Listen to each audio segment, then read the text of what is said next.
Hi, we're back. We just did Dawn of the Planet of the Apes, but now we're gonna talk about Guardians of the Galaxy. Okay, where to start with this movie? Where to start? Yeah, really. I was thinking about wearing my Green Lantern shirt and Green Lantern rings because I want to be ironic that Marvel beat DC to the punch at the cosmic comic book movie thing, but you know what? I'm just doing these videos straight up in a row because I want to get this taken care of. Anyway, Guardians of the Galaxy. I'll admit, when I first heard about this movie, I wasn't sure what to make of it because I didn't know too much about them. I ain't either, but But I was excited at the idea, and there were some assholes who were like, "Oh, this movie's gonna suck because no one knows about it, no one cares about it, blah blah blah," and I'm like, okay, I don't know about it either, but I'm not going up straight out saying that it sucks. Okay, I mean, I'm looking up on it, and it sounds pretty cool, and it makes me want to read the comics, so at the same time, maybe read the source material, look up on it before you go off and say that it sucks, okay? they're haters, man. Haters will just basically hate everything. Or, you know, whatever. Anyway, so I went and read the comic that this movie is based on, and it's really good. It's really, really good. It was a shame that I know that there are other Guardians of the Galaxy comics, but the one I read was of Dan Abnett and Andy Lanning. This was like when they had the about the 6-issue trades, and I recently got the complete collection because the other 6-issue trades are out of print. So yeah, but yeah, it is really, really good. I mean, it was a shame that it only lasted 25 issues. And I mean, and it's back now for the whole Marvel Now relaunch, and Brian Michael Bendis, he's done some really amazing things with that series. Oh yeah, absolutely. So once when I read Guardians of the Galaxy, it made me all the more excited for the movie coming out. Same here. And I didn't read any of the original 60s team, and I'm not saying that you'd have to know anything about the original 60s team for this movie, but there is a character from the 60s team in this movie. Yeah, there is actually. Yeah, so maybe, I don't know. I mean, I might read some of the. I mean, you don't have to, but I mean, It'd probably be a good read. I might get into it. I might get into it later. Yeah. But this movie is mainly focused on the Dan Abnett and Andy Lanning version of the team. Right. And okay, and like I said, I wasn't too sure about the movie at first because I didn't know too much about it. And I wasn't too sure about the writer and director, James Gunn. I mean, only because I didn't know too much about him either. I mean, I did see at least Slither. I saw Slither. I did too. That was good. It was funny. It was scary too at times, but I liked it. And I saw some of the movies that he wrote, like the Scooby-Doo movies. And he did those? Well, he wrote them. He didn't direct them. And I saw the Dawn of the Dead remake, and I like that. Yeah. But I didn't see Super. I hear good things about Super, and there's a lot of comparisons between that and Kick-Ass, from what I hear. But this is not just like another Marvel movie. This is like a complete James Gunn movie. Yes. It is awesome. It is by far, well, the greatest Marvel movie ever made. Next to Captain America. And X-Men. Don't forget X-Men. I'm not counting X-Men. Well, yeah, because it's not in the same universe as this one. But you get what I mean, right? I get what you mean, but I mean, it's in top 5. Anyway, yeah. Guardians of the Galaxy is probably I'm going to go ahead and say I agree with the people from the commercials and the reviewers. This is probably like the biggest Marvel movie yet. Yeah. Okay? This is what happens when you mix Star Wars with Beverly Hills Cop. It's an epic space sci-fi. It's an epic sci-fi space opera mixed with humor and action and character, all the good stuff that you want from a sci-fi comic book movie. Every character in this movie, you're drawn to, and you absolutely well. They all have their great characteristics. There's not one character in that movie just like I don't care for the characters. Like will go away. Like every character in that movie, I was instantly drawn to. Yeah, it is. It is that good of a movie, and you see, the thing of it is, there have been some of the trade paperbacks of Guardians of the Galaxy, particularly the '60s version, and there was like a one shot written by Brian Michael Bendis that called Guardians of the Galaxy Tomorrow's Avengers. Mm-hmm. I can see why that would make sense because, in a way, they are a lot like the Avengers. They're Space Avengers to me. Oh yeah, but like in both the '60s team and the modern day team are kind of like the Avengers in a way. They're a gathering of people who fight the forces that no single one of them can stand against. Right. And it makes sense. It makes sense for this. Mm-hmm. And sure, these characters are ones that you're not entirely familiar with, No. but you're gonna definitely be familiar with if you Yeah. see this movie. I think they're making a huge comeback with the comic in this movie. They're going to be real up there. If it weren't for Dan Abnett and Andy Lanning, this movie would probably never have happened. Yeah. It probably would never have happened. And Brian Michael Bendis, he's taken them further in the comics, but James Gunn in this movie, he's made them a force to be reckoned with now. He's put them on the map. Yep. Thank you, James Gunn. If you're watching this, I don't know if you are. Probably not. But Probably not, but seriously, James Gunn, thank you. Thank you. Thank you. Thank you, James Gunn. And there's already a sequel been announced, and Right. I can't wait for that. But Because spoiler alert, there's more likely a certain other member of the Guardians of the Galaxy. It could be in there. yeah, but this movie, okay, so basically the premise of this movie is that, well, the Guardians join forces to prevent Ronan the Accuser from Right. finding an Infinity Gem. And, They didn't go too well. yeah, it doesn't go too well at first, but luckily they managed to overcome their differences, Right. and they team up together, and it is awesome. It is really awesome. It's I can't put it in any other words aside from just awesome. I mean, throughout the whole movie, there's a lot of laughs. There's a lot of really good emotional moments, a lot of tears. There's some pretty good action scenes. Yeah, in oh there, yeah, too. definitely. And the special effects, especially for Rocket Raccoon Yeah. and Groot. Oh, God, man. that was a great scene.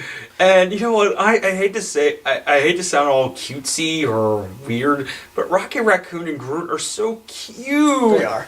I bet you the plushies for them are so cute too. They're just so. A lot of people really want to see the group plant, the little dancing group baby plant. Yeah, as when an actual like little. when he's prop. dancing to that song by the Jackson 5. Yeah. Was it the Jackson 5 or Michael Jackson's? No, I think it was Jackson 5. Jackson 5. I haven't seen it. Yeah, so. it was so cute seeing that little group. And it was so cute seeing Rocket Raccoon. I mean, I know he's not supposed to be cute, but It's a raccoon. It's a talking raccoon with a gun. It's cute. yeah. And oh man, you know, I bet you that Rocket Raccoon is going to be a marketing gimmick that'll never get old. No. No. There's a lot. Well, I can't say there's a lot. There were a few really good cameos in this movie. The Collector, Talos was in this movie. Thanos. Oh, sorry. Yeah. Yeah. Thanos. For like 5 minutes or so. And Got spoiler alert. Howard the Duck. Yep. Howard the Duck. I know Quack Fu. Yeah. Yeah, I mean, if you don't know too much about Howard the Duck, you probably might know the movie. Yeah. Oh boy. Let's not get to that. No, all I can say is if Marvel is serious about doing a Howard the Duck movie, all I can say is if they want to do it, fine, but just keep George Lucas away from it. Bar. I know he didn't direct it, but he produced it, and it was kind of based on some ideas that he had for it, so yeah, just keep George Lucas away from it. I'm perfectly fine. I actually want Howard the Duck to make, appearances in the Marvel movies. I don't know if I'd be crazy about him having his own movie, but the fact that he had his cameo in Guardians of the Galaxy, even though it's just for fun purposes, I'm pretty sure people were like, hey, play him in the movie. It seemed way out of place at first, but Yeah. it was kind of fitting given the tone of the movie and James Gunn's experience with filmmaking. So yeah, more power to him for having Howard the Duck in this movie. Oh, also another good cameo, Cosmos. Cosmo the Space Dog, yeah.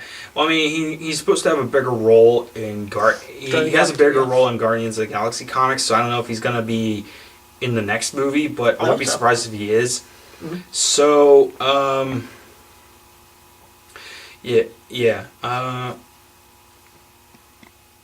this is like the biggest ensemble for a comic book movie since X-Men Days of Future Past. You got Chris Pratt as Star-Lord, Zoe Saldana as Gamora, Dave Bautista as Drax the Destroyer. Well, he did very well, surprisingly. Yeah. Vin Diesel as Groot, Bradley Cooper as Rocket Raccoon, Lee Pace as Ronan the Accuser. Yep. He actually auditioned for the role of Star-Lord before getting Ronan. Yeah, that's pretty funny. Michael Rooker as Yondu, Karen Gillan, you might know her as Amy Pond from Doctor Who. Yeah, that's true. As Nebula, Glenn Close as Nova Prime, John C. Reilly as Roman Day, Benicio del Toro as the Collector, Josh Brolin as Thanos. You see all these characters, all these actors playing them. It is like, wow. It is amazing that they were able to get all this together for a movie that some people didn't think wasn't going to be any good. Mm-hmm. And I'm like, you know what? I say to those people who thought that Guardians of the Galaxy was going to suck, go see the movie.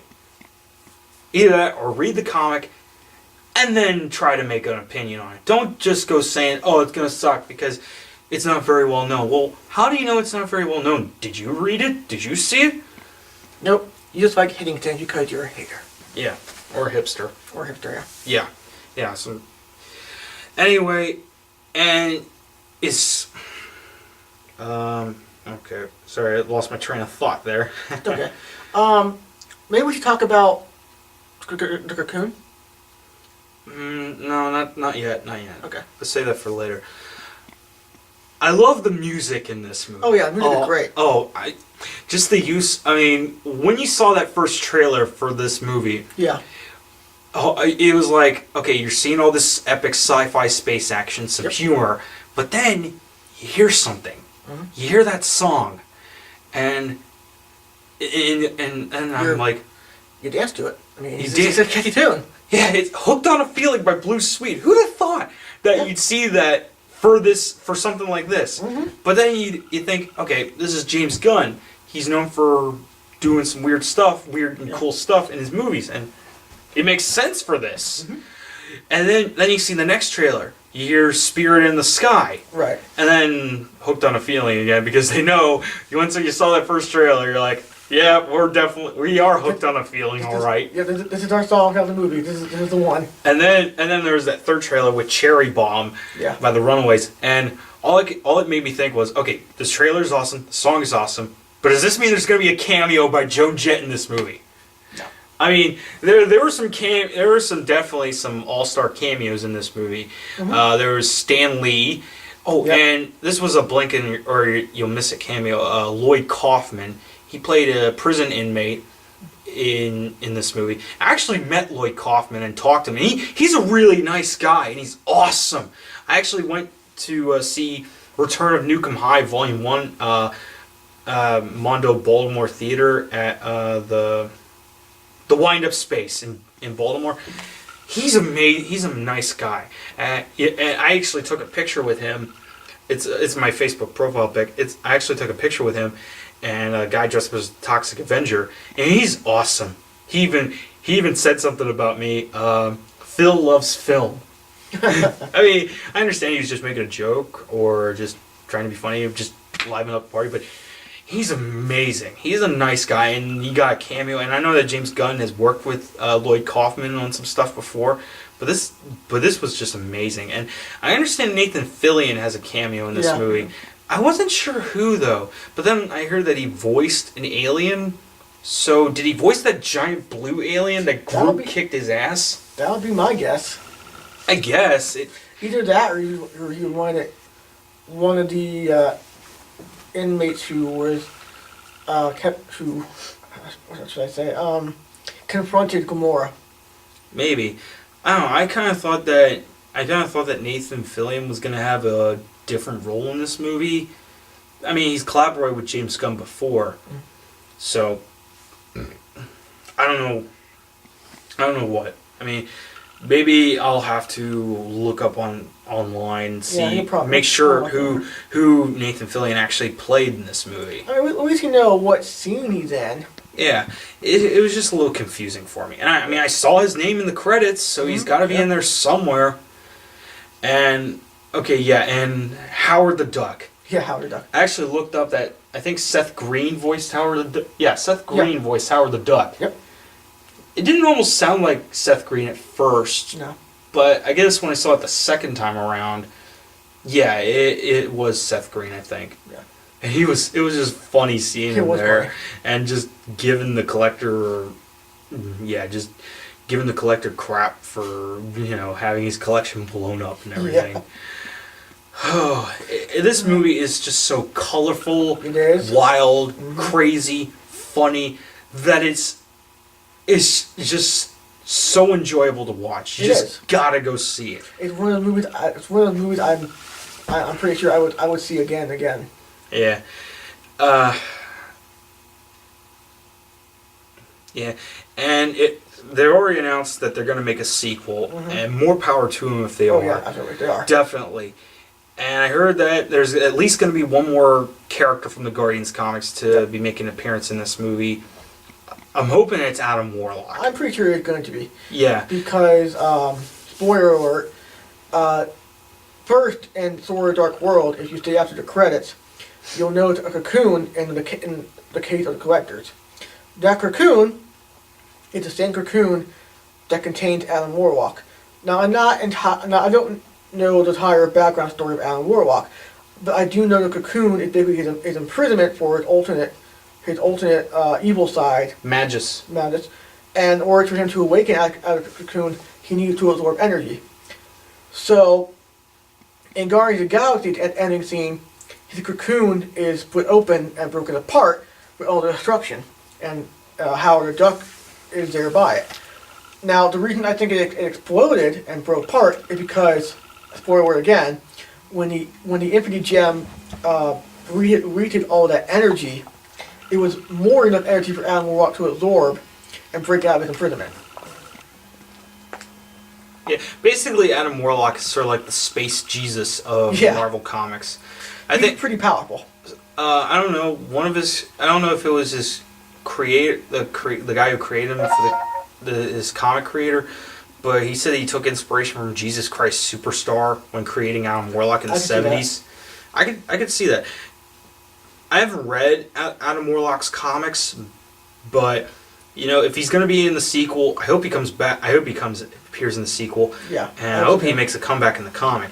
He was in the relaunch. He was a founding member of the relaunch Guardians. So, and there's other characters from the Guardians comics that I hope will make it into these movies, like Phyla-Vell, Captain Marvel's daughter.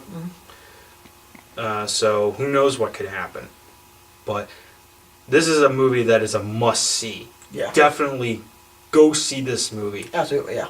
It's got, and plus the makeup effects in this movie. There's actually a lot of practical effects in this movie.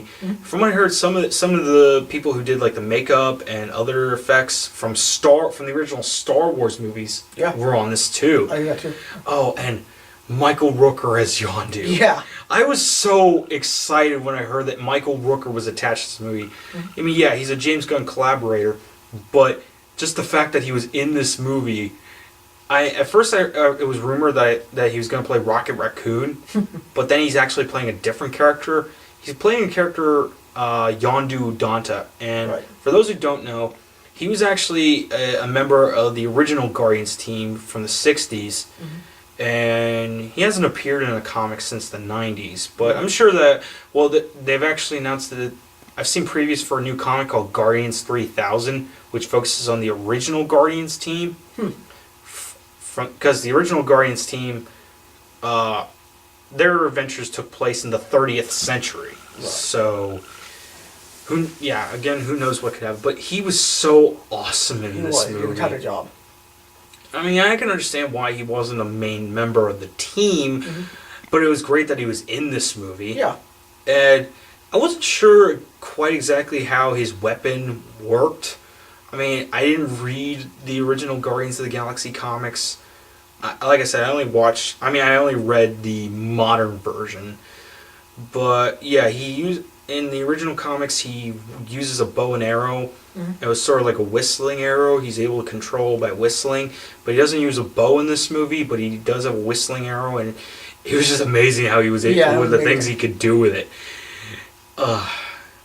So, and I hope he comes back for the sequel. I'm pretty sure he will. I hope Yondu comes back for the sequel, and Nebula. Yeah. Oh God, Nebula. Oh, Nebula. Aside from Gamora, she's like my favorite female character in this movie. Mm-hmm. She, like Ronan, she is a force to be reckoned with. Yeah. She's the female villain, and Karen Gillan just does an amazing job. The relationship between Gamora and Nebula is just amazing. Yep. And it's like Nebula is like Gamora if Gamora had taken too many steps further than she already did in her line of work. Yeah. Yeah. That's basically what it's like. I don't know what her character is like in the comic, but Nebula's character in the comics is sort of mixed it around. I guess is the best way to put it. She's definitely a villain, but sometimes she's kind of a anti-villain. I guess in the sense that she's just fighting for herself. It always Yeah. ends up having her be in conflict with so many people. Yeah. She tried to impress her father a lot, but Yeah. I mean, okay, they're not really focusing on the daddy issues, no. But it is understandable for this. Mhm. And Thanos, he's only in there for like, what, 5 minutes? yeah, like I said, 5 minutes. Yeah, and they kind of changed him a bit from Avengers. Right. In Avengers, it looked like they used practical effects as well as a different actor to play him. But now it's like,